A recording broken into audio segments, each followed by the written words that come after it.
సమాచారాన్ని క్రోడీకరించి ఈరోజు చట్టాలను తయారు చేసి ఈ చట్టాలు ప్రజలకి శాశ్వత పరిష్కారాన్ని చూపించాలన్న ఆలోచనతో మా ప్రభుత్వం ఈరోజు ప్రజలకు అంకితం చేస్తుంది. ఈరోజు 4 మండలాలలో పైలట్ ప్రాజెక్టుగా గ్రామాన రెవెన్యూ సిబ్బంది వెళ్ళి అక్కడ అధికారులు ప్రజలను కలిసి వాళ్ళ నుంచి విజ్ఞప్తులు తీసుకొని వాటిని పరిష్కరించే విధంగా ఈరోజు కలెక్టర్లకు ఆదేశాలు ఇవ్వడం జరిగింది. మొదటి విడతగా పైలట్ ప్రాజెక్ట్ కింద 4 మండలాలతో కార్యక్రమాన్ని చేపట్టి తద్వారా మనకు వచ్చిన ఫీడ్బ్యాక్ను తీసుకొని ప్రతి జిల్లాలో కలెక్టర్ ఒక్కొక్క మండలాన్ని మళ్ళీ ఆ తర్వాత తీసుకొని ఆ మండలాలలో కూడా ఈ కార్యక్రమాలను చేపట్టి ప్రజల నుంచి సమాచారం తీసుకున్న తర్వాత అన్ని మండలాలల్లో ఈరోజు కలెక్టర్లకు స్పష్టంగా ఆదేశాలు ఇచ్చిన ప్రతి మండలంలో రెవెన్యూ అవగాహన సదస్సులు పెట్టడమే కాకుండా ప్రతి గ్రామంలో రెవెన్యూ సదస్సులను నిర్వహించి రైతుల నుంచి సమస్యలను తెలుసుకొని విజ్ఞప్తులను తీసుకొని వాటిని శాశ్వతంగా పరిష్కరించి వివాదం లేని తెలంగాణగా వివాదరహిత భూ విధానాన్ని తెలంగాణలో తీసుకురావాలన్న ఆలోచనతోని మా ప్రభుత్వం ఒక సంకల్పంతో ముందుకు వెళ్తుంది. ఇంత గొప్ప లక్ష్యాన్ని చేరాలి అనంటే చట్టాలు చేసిన మా ప్రజాప్రతినిధుల వల్లనే సాధ్యం కాదు. దీన్ని ప్రజలకు చేరవేసే ప్రతినిధులు మీరు. అందుకే మిమ్మల్ని అందరినీ ఈరోజు ఇక్కడికి రప్పించినాం. మా మిత్రులు శ్రీనివాసరెడ్డి గారు అన్నారు, ఖమ్మంలో పాలేరులో 1,00,000 మందితో బహిరంగ సభ పెట్టి భూభారతి చట్టాన్ని మనము ప్రజలకు అంకితం చేద్దామని నేను వారికి సూచన చేసిన. సీనన్న 1,00,000 కాదు, నువ్వు బట్టి గారు తుమ్మల గారు అనుకుంటే 5-6 లక్షల మందితోనైనా ఖమ్మంలో సమావేశాన్ని ఏర్పాటు చేస్తారు. కానీ ఈ భూభారతిని అమలు చేసేది ఆ రైతులు, ఆ పేదవాళ్ళు కాదు. భూభారతిని అమలు చేసేది రెవెన్యూ సిబ్బంది. ఆ రెవెన్యూ సిబ్బందిని సమావేశానికి పిలువు. మన ప్రభుత్వ ప్రతినిధులు వాళ్ళే. ఇవాళ మా ప్రభుత్వానికి మంచి పేరు రావాలన్నా ఈ ప్రభుత్వం తెచ్చిన చట్టం పక్కాగా అమలు జరగాలి అంటే అది మీ ద్వారానే సాధ్యమవుతుంది. అందుకే మిమ్మల్ని ముఖ్య అతిథులుగా మీరందరూ మాతో పాటు అతిథులు. ఈ సమావేశంలో మీరు ప్రేక్షకులు కాదు, మీరు కూడా అతిథులే.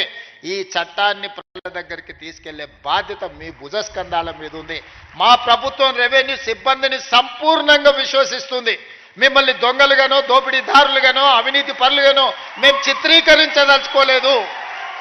ఎవరైనా అట్లాంటి వ్యక్తులు ఎవరైనా ఉంటే వ్యక్తుల పట్ల కఠినంగా ఉంటుంది ప్రభుత్వం తప్ప ఈ మొత్తం వ్యవస్థ దోషులుగా నిలబెట్టే విధానానికి మీ ముఖ్యమంత్రి, మీ సోదరుడు వ్యతిరేకమని చెప్పి నేను స్పష్టంగా చెప్తున్నా. ఎంతో మంది శంకర్ లాంటి ఐఏఎస్ ఆఫీసర్, మాధవరావు లాంటి ఐఏఎస్ ఆఫీసర్ ఎంతో మంది తమ జీవితాలను సర్వం దారబోసి చట్టాలను తయారు చేసి ప్రజలకు అంకితం ఇచ్చారు. రెవెన్యూ శాఖలో ఎన్నో లక్షలాది మంది ఈ 75 సంవత్సరాల పనిచేసిన వాళ్ళ కృషి వల్లనే రెవెన్యూ శాఖకు ఈ తెలంగాణ రాష్ట్రానికి ఒక గుర్తింపు వచ్చింది. మేం చేసే తప్పిదాలను కప్పిపుచ్చుకోవడానికి మిమ్మల్ని దోషులుగా నిలబెట్టే విధానానికి నేను వ్యతిరేకమని చెప్పి నేను స్పష్టంగా చెప్పదలుచుకున్నాను. జరగవచ్చు, అక్కడో ఇక్కడో తప్పు జరగవచ్చు. అన్ని వ్యవస్థలలో ఉన్నట్టు, అన్ని సంస్థలలో ఉన్నట్టు రెవెన్యూ శాఖలో కూడా ఎవరైనా కొంతమంది ఉండొచ్చు. అంత మాత్రాన శాఖను మొత్తాన్ని దోషిగా నిలబెట్టి ప్రజల ముందు వాళ్ళను అవమానించే విధంగా మాట్లాడే విధానాన్ని నేను వ్యతిరేకిస్తున్నా. ఆనాటి ముఖ్యమంత్రి మాట్లాడిన మాటలు మీరు చూసిండ్రు. శాసనసభలో ఏ విధంగా మాట్లాడిండో, శాసనసభ బయట రెవెన్యూ సిబ్బందిని, రెవెన్యూ శాఖను ఏ రకంగా దూషించడో మీరు చూసిండ్రు.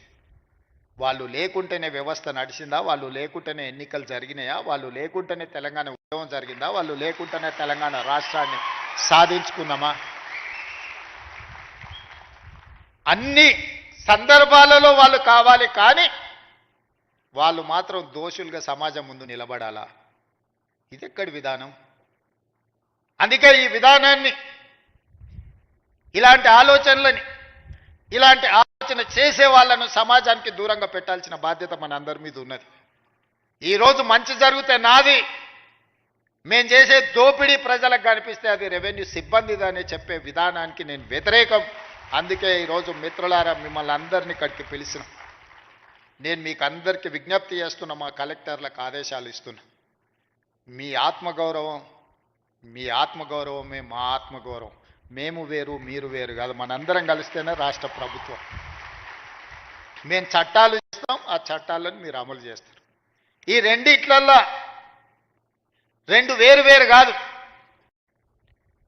ఒక మనిషికి రెండు కళ్ళు ఎంత ముఖ్యమో తెలంగాణలో ఉన్న 69 లక్షల రైతులకు రాష్ట్ర ప్రభుత్వము, రెవెన్యూ సిబ్బంది రెండు కళ్ళ లాంటి వాళ్ళు. ఈ రెండు కళ్ళు సరిగ్గా ఉన్నప్పుడే సమాజాన్ని మనం చూడగలుగుతాం, ఈ సమాజానికి మేలు చేయగలుగుతాం. అందుకే గ్రామాన వెళ్ళండి. ఏదైతే మన ప్రతిష్టకు భంగం కలిగిందో, మనల్ని అనుమానించే విధంగా, మనల్ని సమాజంలో దోషులుగా నిలబెట్టే ఆలోచన విధానాన్ని ఈరోజు ప్రక్షాళన చేయాలి, కడగాల్సిన అవసరం ఉన్నది.